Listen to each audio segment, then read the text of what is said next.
Welcome back. It's day 9 of the Gratitude Challenge. Today is a little different. Today, I want to tell you a story.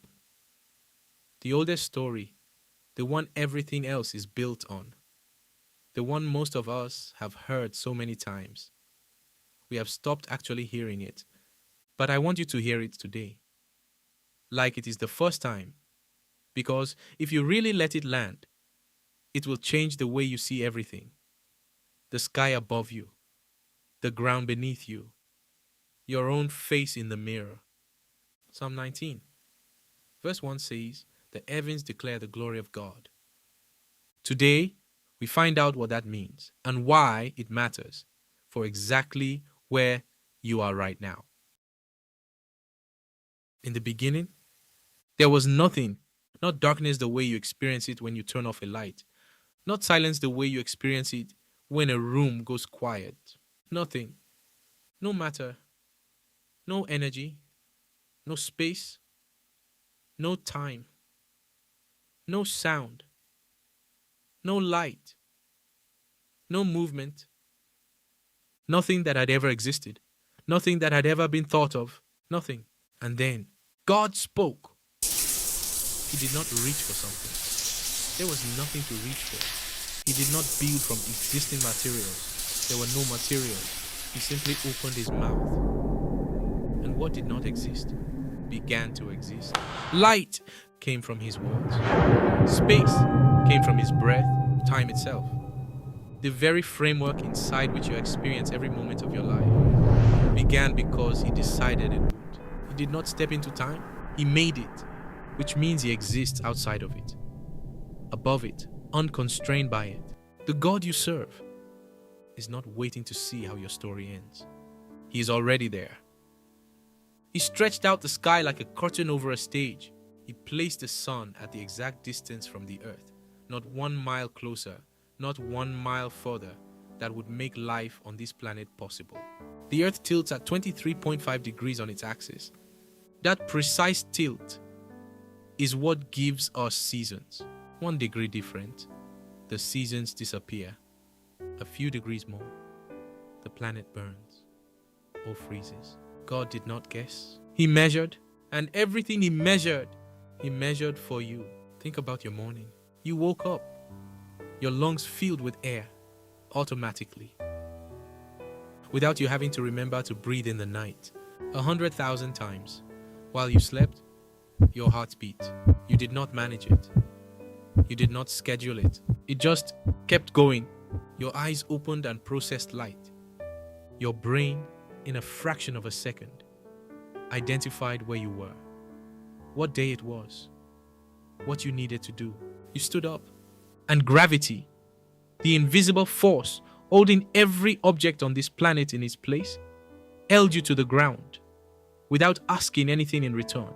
Before you said good morning to anyone, before you ate, before you prayed, before you did a single thing, you were already living inside a gift. And most of us walk straight past it.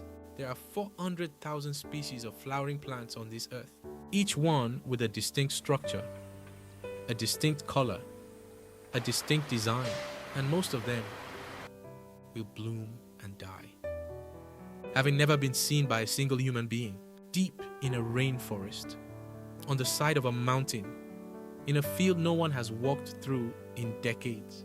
God made them anyway. He does not create for applause. He does not need an audience. He makes things beautiful because beauty is who he is, because glory is his nature, and everything he touches carries it. That flower no one has ever seen is God expressing himself in a place only he can see. And he thought it was worth it, which tells you something. The God who goes to that length for a flower in an unseen forest has not overlooked you.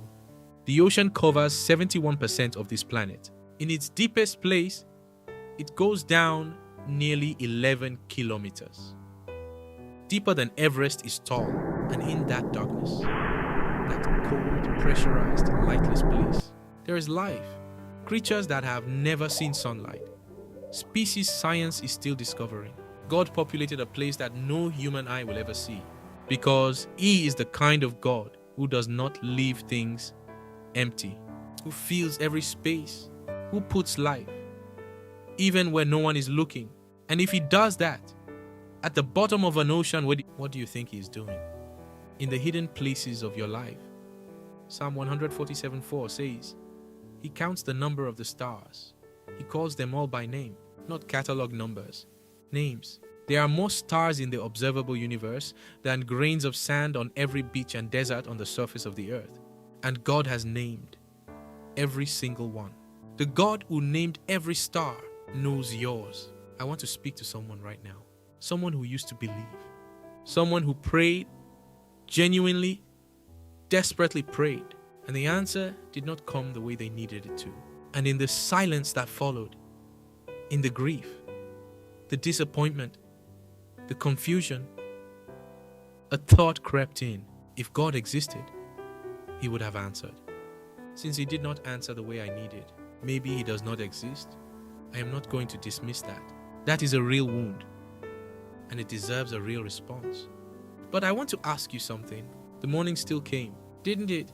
On the worst day of your life, the sun still rose, your heart still beat, your lungs still filled, the world still held together. Creation is not just beautiful, it is evidence. Not evidence that God always does what we want, but evidence that He is, that He has not left, that He has not gone silent. The sunrise is not God's indifference, it is His signature, signed fresh, every morning, whether you read it or not. And Job, a man who lost everything, his children, his health, his wealth, everything that mattered, said this, I know that my Redeemer lives. Not I know that my Redeemer gave me what I asked for. Not I know that my Redeemer made sense of everything. I know that He lives. That was enough to hold him, and it is still enough. Today, the heavens declare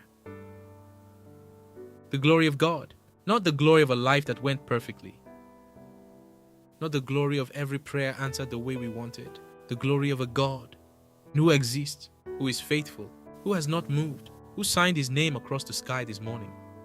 Just so you would know, I am still here, and a God who is still here is a God who can still move, a God whose mercies are new every morning, is a God who has not finished writing your story, a God who named every star and populated the bottom of an ocean has not forgotten you.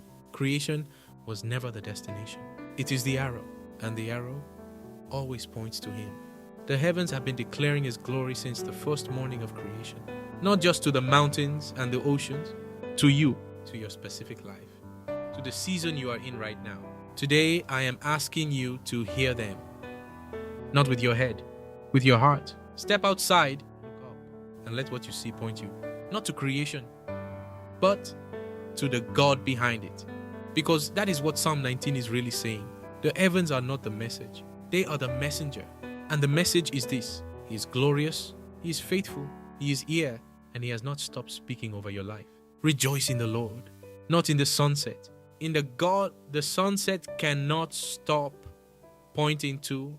If today stirred something in you, I want you to do one thing. Go to GOWchallenge.com. Write one thing you are grateful for today. One thing. It goes live on the wall for the whole community to see.